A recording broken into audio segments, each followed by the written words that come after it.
കാർത്തിക് തിരികെ വരികയാണ്. കാർത്തിക് മരിച്ചിട്ടുണ്ടാവില്ല കേട്ടോ. കാർത്തിക് അന്ന് മരിക്കാൻ വേണ്ടി കടലിലേക്ക് നടന്ന് പോയിട്ടുണ്ടെങ്കിലും കാർത്തികിനെ അവിടെയുള്ള ആളുകളൊക്കെ കൂടി രക്ഷിച്ചിട്ടുണ്ടാവും. വൈഗയാണെങ്കിലോ മരിച്ചിട്ടുണ്ടാവും കേട്ടോ. അങ്ങനെ വൈഗയുടെ മരണം കാർത്തികിനെ താങ്ങാൻ പറ്റാത്ത ഒരവസ്ഥയിലാക്കിയിട്ടുണ്ടാവും. വൈഗയുടെ മരണം അറിഞ്ഞ് വൈഗയുടെ ശവക്കല്ലറയിലേക്ക് കാർത്തിക് പൊട്ടിക്കരഞ്ഞുകൊണ്ട് തന്നെ പൂവുമായിട്ട് വന്നിട്ടുണ്ടാവും കേട്ടോ. അങ്ങനെ ആ ശവക്കല്ലറയുടെ അവിടെ ഇരുന്ന് വൈഗേനെ ഓർത്ത് വൈഗയുമായിട്ട് ജീവിച്ച ആ നല്ല നിമിഷങ്ങളൊക്കെ കാർത്തിക് ഇങ്ങനെ ആലോചിക്കും കേട്ടോ. എന്നിട്ട് കാർത്തിക് ഇങ്ങനെ പൊട്ടിക്കരയാണ്. എന്തിനാ വൈഗ നീ എന്നെ വിട്ടു പോയത്? നീ ഒരിക്കൽ പോലും എന്നെ മനസ്സിലാക്കിയില്ലല്ലോ. ഈ ഭൂമിയിൽ ഒരേ ഒരാളെ ഞാൻ ആകെ സ്നേഹിച്ചിട്ടുള്ളൂ. അത് നിനക്ക് അറിയാവുന്നതല്ലേ. നിന്നെ മാത്രമാണ് ഈ ഭൂമിയിൽ ഞാൻ സ്നേഹിച്ചിട്ടുള്ളൂ. ഇനി എൻ്റെ ജീവൻ പോകുന്നവരെയും അത് മാത്രമേ ഉണ്ടാവുകയുമുള്ളൂ. എന്നിട്ട് പോലും നീ എന്നെ മനസ്സിലാക്കാതെ എന്നെ തനിച്ചാക്കി നീ പോയല്ലോ എന്നൊക്കെ അങ്ങനെ പൊട്ടിക്കരഞ്ഞുകൊണ്ട് തന്നെ കാർത്തിക് പറയണം. എന്തിനാണ് എന്നെ വിട്ടു പോയത്? നീ എന്താ എന്നെ ചോദിച്ച് വരാത്തത് എന്നൊക്കെ ഇങ്ങനെ മനസ്സുകൊണ്ട് തന്നെ വല്ല ഭ്രാന്തനെ പോലെ കാർത്തിക് ഇങ്ങനെ സംസാരിച്ചുകൊണ്ടിരിക്കാവും.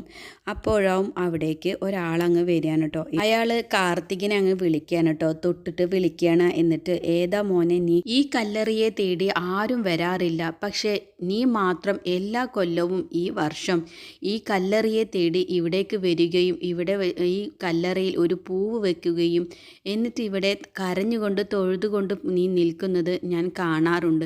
നീ ഏതാ മോനെ എന്നൊക്കെ അയാൾ അങ്ങ് ചോദിക്കുകയാണ് കാർത്തികിനോട്. അങ്ങനെ അയാൾ ആ ചോദ്യം കേട്ടപ്പോൾ കാർത്തിക് ഒന്ന് പുഞ്ചിരിച്ചു കൊണ്ട് തന്നെ കാർത്തിക് പറയാണ്. കരഞ്ഞുകൊണ്ട് തന്നെ കാർത്തിക് അയാളോട് പറയാണ്, എൻ്റെ ജീവൻ ഇവിടെയാണ് ഉറങ്ങിക്കിടക്കുന്നത്. ഈ പാപിയുടെ അടുത്തേക്ക് നീ വരാത്തതെന്താ? നീ എന്നെ ചോദിച്ചു വരാത്തതെന്താ എന്നൊക്കെ ചോദിക്കാൻ വരുന്നതാണ് എന്ന് കരഞ്ഞുകൊണ്ട് കാർത്തിക് പറയുമ്പോൾ അയാൾ പറയുകയാണ്, പുഞ്ചിരിച്ചുകൊണ്ട് തന്നെ പറയുകയാണ്, എന്താ മോനെ നീ പറയുന്നത്? നീയൊക്കെ പഠിപ്പുള്ള കുട്ടികളല്ലേ, എന്നിട്ടും നീ ഒരു ഭ്രാന്തനെ പോലെ സംസാരിക്കുന്നതെന്താ?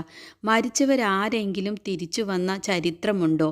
നീ എന്താ ഇങ്ങനെയൊക്കെ സംസാരിക്കുന്നത് എന്നൊക്കെ പറഞ്ഞ് അയാളൊന്ന് പുഞ്ചിരിച്ചുകൊണ്ട് തന്നെ ഒരു കവിത പോലെ അയാൾ പറയാണ്, ഈ ലോകം സൃഷ്ടിച്ച ഈശ്വരന് എപ്പോഴൊക്കെ ആരൊക്കെ കൊണ്ടുപോകണമെന്നും ആരൊക്കെ ഈ ഭൂമിയിലേക്ക് പറഞ്ഞയക്കണം എന്നൊക്കെ തീരുമാനിക്കാനുള്ള ഒരേ അവകാശമുള്ള ഒരേ ഒരു ആള് ഈശ്വരൻ തന്നെയല്ല. കരഞ്ഞുകൊണ്ടിരുന്നാലൊന്നും ഒരിക്കലും പോയ ആളുകളൊന്നും തിരിച്ചു വരില്ല എന്നൊക്കെ പറഞ്ഞിട്ട് അയാൾ പിന്നെ അവിടെ നിന്ന് അങ്ങ് പോവുകയാണ്. അയാൾ പോയി കഴിഞ്ഞ ശേഷം കാർത്തിക് ഇങ്ങനെ ആലോചിക്കുകയാണ്. വൈദേഹിയെ കണ്ടുമുട്ടിയ കാര്യം ആലോചിക്കുകയാണ്.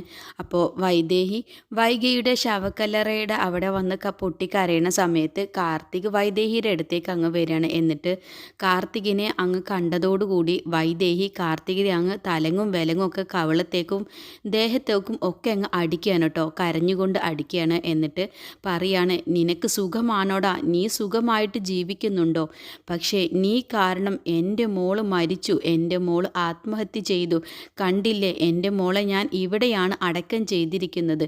നിനക്ക് ഇപ്പോൾ സമാധാനവും സന്തോഷവും ആയില്ലേടാ എന്നൊക്കെ കരഞ്ഞുകൊണ്ട് തന്നെ വൈദേഹി കാർത്തികിനോട് പറഞ്ഞിട്ട് വൈദേഹി കാർത്തികിനെ ഇങ്ങനെ പുതിരെ അടിച്ചുകൊണ്ടിരിക്കുകയാണ് കേട്ടോ. കവളത്തേക്കും ദേഹത്തേക്കും ഒക്കെ ഇങ്ങനെ അടിക്കുകയാണ്. അങ്ങനെ വൈഗ മരിച്ചു എന്ന് വൈദേഹിയുടെ വായിൽ നിന്നും കാർത്തിക് അങ്ങ് കേൾക്കുമ്പോൾ കാർത്തിക് തന്നെ ആകെ അങ്ങ് ഷോക്കായിട്ട് ആകെ അന്തം വിട്ട പോലെ അങ്ങ് നിൽക്കുകയാണ് കണ്ണും തുറിച്ചിട്ട്. നീ കാരണമാണ് എൻ്റെ മോള് മരിച്ചത്. ഇപ്പോൾ നിനക്ക് സന്തോഷമായില്ലേ? നിനക്ക് തൃപ്തിയായില്ലേ? കണ്ടോ, കണ്ണ് നിറച്ച് കണ്ടോ, എൻ്റെ മോളെ ഞാൻ ഇവിടെയാണ് അടക്കം ചെയ്തത്. ഇനിയിപ്പോൾ നിനക്ക് തൃപ്തിയായില്ലേ? നീ സന്തോഷത്തോടു കൂടി ഇനി ജീവിച്ചോ എന്നൊക്കെ ഇങ്ങനെ വൈദേഹി കാർത്തികിനെ അടിച്ചുകൊണ്ട് തന്നെ കരഞ്ഞുകൊണ്ട് പറയുമ്പോൾ കാർത്തിക് തന്നെ ആകെ അങ്ങ് സങ്കടപ്പെട്ട് ആകെ ഷോക്കായിക്കൊണ്ട് നിൽക്കാൻ കേട്ടോ. ആ ഒരു കാര്യം വൈദേഹി അന്ന് പറഞ്ഞതും എല്ലാം തന്നെ കാർത്തിക് ആ ഒരു നിമിഷത്തിൽ ഇങ്ങനെ ആലോചിക്കാൻ കേട്ടോ. എന്നിട്ട് പൊട്ടിക്കരയാണ്. എന്നിട്ട് കാർത്തിക് തന്നെ കാർത്തികിൻ്റെ തലക്കിട്ടിങ്ങനെ അടിക്കാൻ കേട്ടോ. എന്തൊരു തലവിധിയാണ് എൻ്റെ എന്നിങ്ങനെ ആലോചിച്ചുകൊണ്ട് തന്നെ കാർത്തിക് സ്വയം തന്നെ കാർത്തികിൻ്റെ തലയ്ക്ക് ഇങ്ങനെ അടിക്കുകയാണ്. എന്നിട്ട് വൈഗയുടെ കല്ലറയിലേക്ക് അങ്ങ് കിടക്കുകയാണ് കേട്ടോ. എന്നിട്ട് തല താഴ്ത്തിയും കൊണ്ട് തന്നെ കാർത്തിക് പൊട്ടി കരയാണ്. ആ ഒരു നിമിഷം വൈഗയുമൊത്ത് സന്തോഷമായി ജീവിച്ചതും പിന്നീട് വൈഗ മരിച്ചു എന്ന് പറഞ്ഞ ആ ഒരു കാര്യം ഒക്കെ ഇങ്ങനെ ആലോചിച്ച് തന്നെ കാർത്തിക് പൊട്ടിക്കരഞ്ഞുകൊണ്ട് തന്നെ തല താഴ്ത്തി അവിടെ കിടക്കുകയാണ്. പിന്നീട് കാർത്തിക് വൈഗയുടെ കുഞ്ഞ് പഠിക്കുന്ന മഴ പഠിക്കുന്ന സ്കൂളിൽ തന്നെ ഒരു മാഷായിട്ട് ജോലി ചെയ്യാൻ കേട്ടോ. അപ്പോൾ ആ ജോലി ചെയ്യാൻ വേണ്ടിയിട്ട് ആ സ്കൂളിലേക്ക് വരികയാണ്. മഴ പഠിക്കുന്ന സ്കൂളിലെ മാഷായിട്ടാണ് കാർത്തിക് അവിടേക്ക് വരുന്നത്. അങ്ങനെ മഴയുമായിട്ട് കാർത്തിക് നന്നായിട്ട് തന്നെ അങ്ങ് അടുക്കുകയാണ് കേട്ടോ. അപ്പോൾ അത് വൈഗയുടെ കുഞ്ഞാണെന്നോ സുന്ദരി വളർത്തി വരുന്ന കുഞ്ഞാണെന്നോ ഒന്നും തന്നെ കാർത്തിക് അറിയില്ല കേട്ടോ. കാർത്തിക് എന്നിട്ട് ആ കുഞ്ഞുമായിട്ട് വല്ലാതെ അങ്ങ് അടുപ്പം വരികയാണ്. കുഞ്ഞിനാണെങ്കിലോ കാർത്തിക് എന്ന് വെച്ചാൽ ജീവനാകുന്നൊക്കെ ഉണ്ട് കേട്ടോ.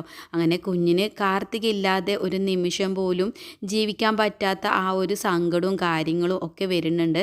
കാർത്തിക് ഇങ്ങനെ കൊണ്ട് തന്നെ സ്കൂൾ വിട്ട് വരുന്ന സമയത്ത് കാർത്തിക് തന്നെ വീട്ടിലേക്ക് ആക്കി തരണം എന്നുള്ള കാര്യമൊക്കെ വാശി പിടിക്കുകയൊക്കെ ചെയ്യുന്നുണ്ട്. കാർത്തിക് ആണെങ്കിൽ ആ കുഞ്ഞിൻ്റെ എല്ലാവിധ കുസൃതികൾക്കും കൂട്ടുനിൽക്കുകയൊക്കെ ചെയ്യട്ടോ. പക്ഷേ കാർത്തിക് കുഞ്ഞുമായിട്ട് വീട്ടിലേക്ക് വരുന്ന സമയത്ത് അകത്തേക്ക് കയറുകയോ വീടിനകത്തേക്ക് കയറുകയോ വീട്ടിലുള്ളവർ ആരും തന്നെ കാർത്തികിനെ കാണുകയോ ഒന്നും ചെയ്യില്ല കേട്ടോ. അപ്പോൾ അതെല്ലാം സുന്ദരി താമസിക്കുന്ന വീടാണെന്നോ ഒന്നും തന്നെ കാർത്തിക് അറിയുകയോ ഒന്നും ചെയ്യില്ല.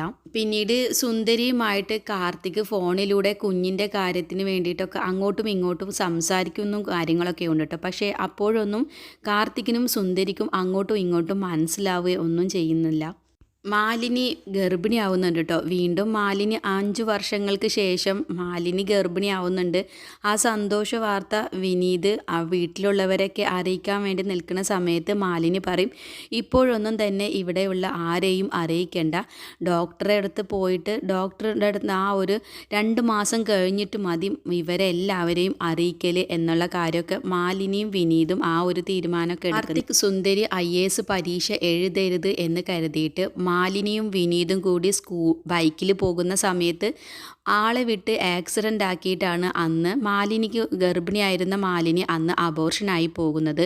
അതിനുശേഷം മാലിനി ഇതുവരെയും ഗർഭിണിയായിരുന്നില്ല. പിന്നീടാണ് 5 വർഷങ്ങൾക്ക് ശേഷം മാലിനി ഗർഭിണിയാവുന്നത്.